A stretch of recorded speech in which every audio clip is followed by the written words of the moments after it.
Paper Mario: The Thousand Year Door is home to over 80 different badges.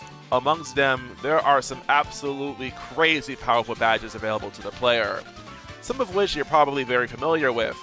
And in this video, I'm going to go over some of my ideas for nerfing or otherwise rebalancing some of the best badges in the game, whether chosen by me or by you. To break the ice, we can start off with covering Power Bounce. For 3 FP, this move allows Mario to continuously jump on a single target until he misses the action command. This move actually was nerfed somewhat in the remake, as its 4th bounce has much stricter timing, but the damage it can dish out with ample setup is still downright obscene. 4 guaranteed bounces isn't far off from the bounce cap most bosses have, and it's actually possible to still be consistent with the move if you have a good visual cue to rely on. In reality, it really isn't much of a nerf at all, especially when the rush badges and power lift are arguably stronger in the remake now. So then, how would I nerf it? Well, there are a few options available to us. We can make the move less powerful, make the badge available later in the game or harder to obtain in general, or give the badge a different function. Personally, I think making Power Bounce harder to land more than 4 hits was a good idea, but the execution of the idea left a lot to be desired. I limit the number of bounces Power Bounce gives upon use against bosses to only 3, but equipping multiple copies of the badge will increase the bounce cap by 1. The last thing I would do to change Power Bounce may not make sense in the moment, but I promise you I'm doing it for a good reason, and that is reducing the FP cost of Power Bounce from 3 to 2. In TTYD, the badge system allows for multiple copies to strengthen the effects of certain badges at the expense of a trade-off, which typically comes from multiplying the base FP cost. Power Bounce is one of those badges, but because it's impossible to find multiple copies in TTYD without badge duplication, you never see it in action.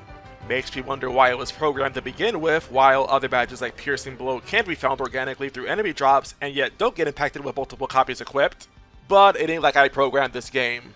As for where you'd find added copies of Power Bounce, they would be bought from the Pianta Parlor once you get the silver card, becoming available just after Chapter 2. The idea for nerfing Power Bounce actually comes from an individual on the Glitzpit Discord server by the name of Yoshieg, and I like it a fair bit. Better than the idea I originally had anyway.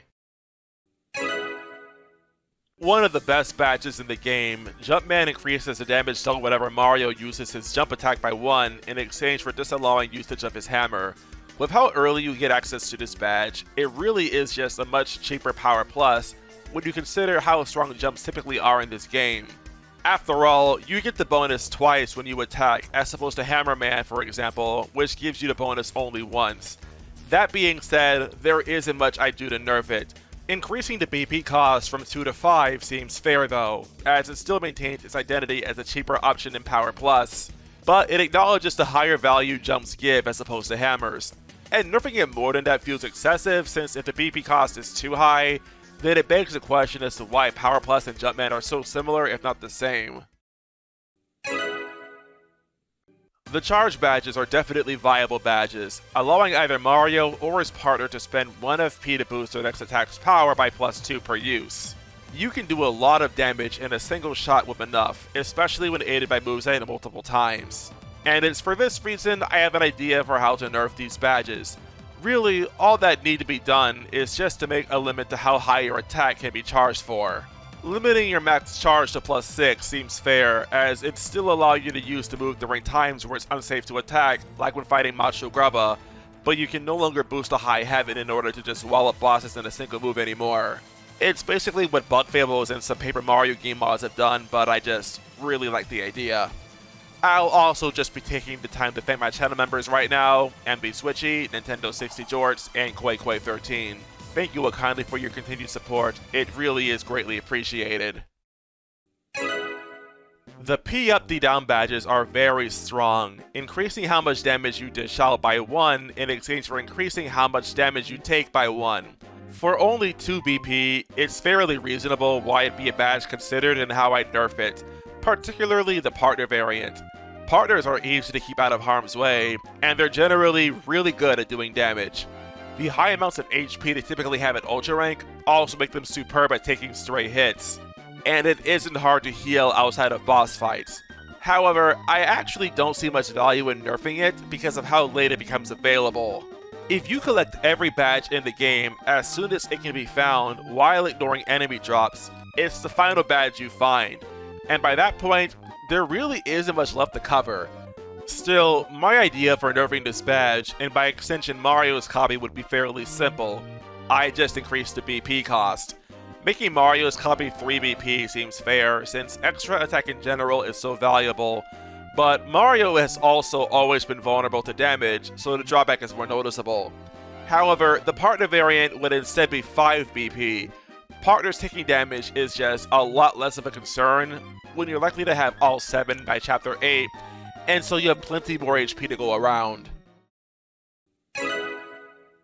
Now this is going to be a complicated badge to look at. Y'all know Quick Change as being one of the most infamous badges in all of TTYD, allowing the user to swap partners without using a return action.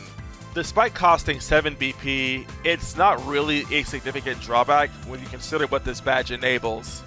You're given access to your full arsenal of partners, their HP, and moves at any given moment, so long as they can still fight. However, the ability to preserve statuses indefinitely due to statuses not counting down if a partner isn't actively battling as the new turn begins also cannot be understated. It turns this badge from handy to downright game-breaking. So, how would a badge like this be nerfed? Well, I have one idea. I'd keep Quick Change exactly the same with one single change. You can swap partners only once per turn with this badge equipped. So if you were to switch Vivian for Koops on Vivian's turn, neither Mario or Koops can switch for another partner until the next turn starts. I actually really like this idea, as it has some similarities to Bug Fables and its turn relay mechanic, where one actor can sacrifice their action to give a teammate the chance to act in their stead. And it completely shut down any shenanigans involving abusing statuses or rush badges with the badge. I actually have a big problem with the idea of nerfing Flower Savers. Both variants cost 4 BP and decrease the FP cost of moves by 1, which sounds great, but that's only if you level up your FP a lot and you aren't privy to methods to make a low max FP last as long as possible. Often the Flower Savers are just straight up outclassed by FP+, because if you're not using at least 6 moves that involve FP for say bosses, then you're actively getting less value out of the Flower Savers than if you just chose to level up FP more. And it actually ends up being the case fairly often if you're good at fighting with the rush badges, where you don't need a lot of time to win. Still, I can respect that not everyone likes to play with those, but I still consider Flower Savers to be largely lackluster. Even if the rush badges aren't your speed, and so battles may take longer, Gradual Syrups are an item that are severely underutilized for how huge of an impact they have on your FP economy. Not only can you reduce the number of turns where you have to restore FP with them, but you'll be able to comfortably fit more and better badges with the BP you'd save if there are other badges you'd rather equip like the Power Pluses. Decent badges, don't get me wrong, but I'd honestly rather buff the Flower Savers than nerf them. The most I'd really do is remove them from the pool of Dazzle badges altogether, and instead have them be found in the X-Not Fortress. Maybe to swap their positions with the Feeling Finds, because by then, you'll have more incentive to level up FP more until then if you care about using lots of moves. Now, Spike Shield. It's a badge that increases how much mileage you can get out of Mario's jump, protecting him from taking damage from jumping or hammering spiky enemies. It costs 3 BP and can be collected as early as after Chapter 4. It's seen as a powerful badge because of what it enables when using multi-bounce, but that's just it. You're basically only using it alongside multi-bounce, as it removes the need to eliminate spiky enemies ahead of time. It's a convenient effect, but nerfing it directly feels strange, because most ways you would conventionally make the badge worse wouldn't work. Increasing the BP cost wouldn't address any balancing issues, because odds are you'll have plenty of BP for it anyway, and its availability being made worse would change very little unless you stashed it deep into the pit of 100 trials for some reason. It isn't like Spike Shield has any value for bosses, and regular enemies can be dispatched exclusively by your partners if need be when moves like Yoshi's Stampede become available. Others have thrown out ideas like having Spike Shield that protect you from taking damage while you'd still be able to do damage with your jump. But that wouldn't work when TTYD is a game where the best course of action surrounds using damage taken to your advantage. That would just create another avenue where you could abuse danger badges, to say nothing about how easy it is to heal whenever you want thanks to Sweet Treat.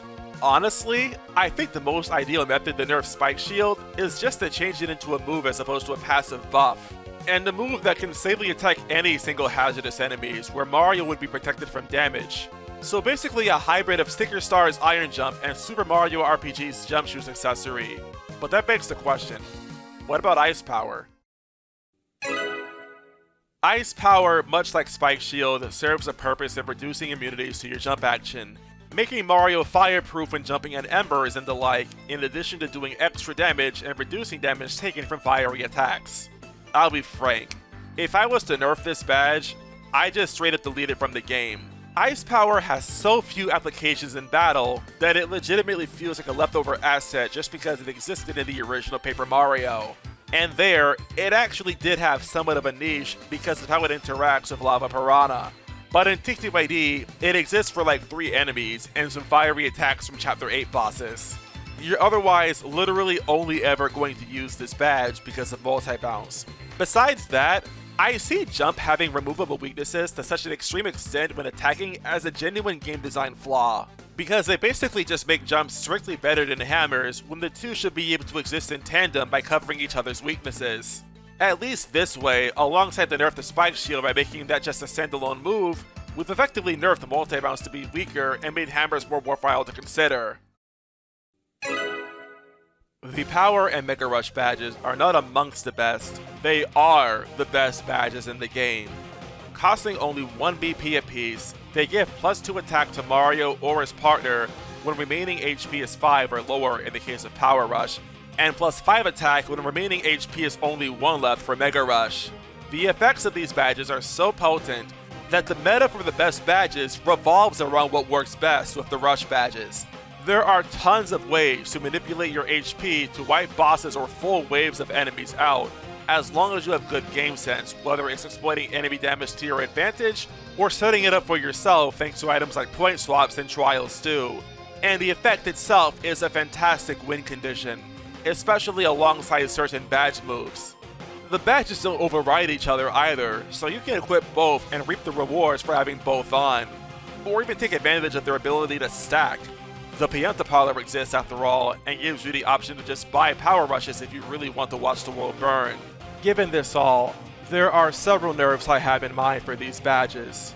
First things first, instead of being a flat bonus to your attack stat like Jumpman and Power Plus are, all variants of both Power and Mega Rush will only power up your very next attack, with all future attacks ignoring the badges entirely, at least unless you're able to fall back into danger or peril in the future. So unless you heal back up and fall back into danger or peril again, you won't be getting any more bonuses from the Rush badges. Besides this, I have more specific ideas for nerfing both Power and Mega Rush separately. Let's look at the Power Rush and Power Rush P badges. I frankly think that giving +2 attack is a lot considering the BP cost, and how other badges that give extra attack power give only +1. So reducing Power Rush to give only +1 attack with at 5 HP or lower feels fair. Additionally, no doubt y'all are aware of the Danger Mario exploit where you set your max HP to 5 so that you have permanently active Power Rush badges. I think it should be a no-brainer, but the Rush badges are gone from the parlor, since all allowing them to be freely bought does is undermine the difficulty of the later bosses in the game anyway. Mega Rush and Mega Rush P, however, I want to take in a different direction.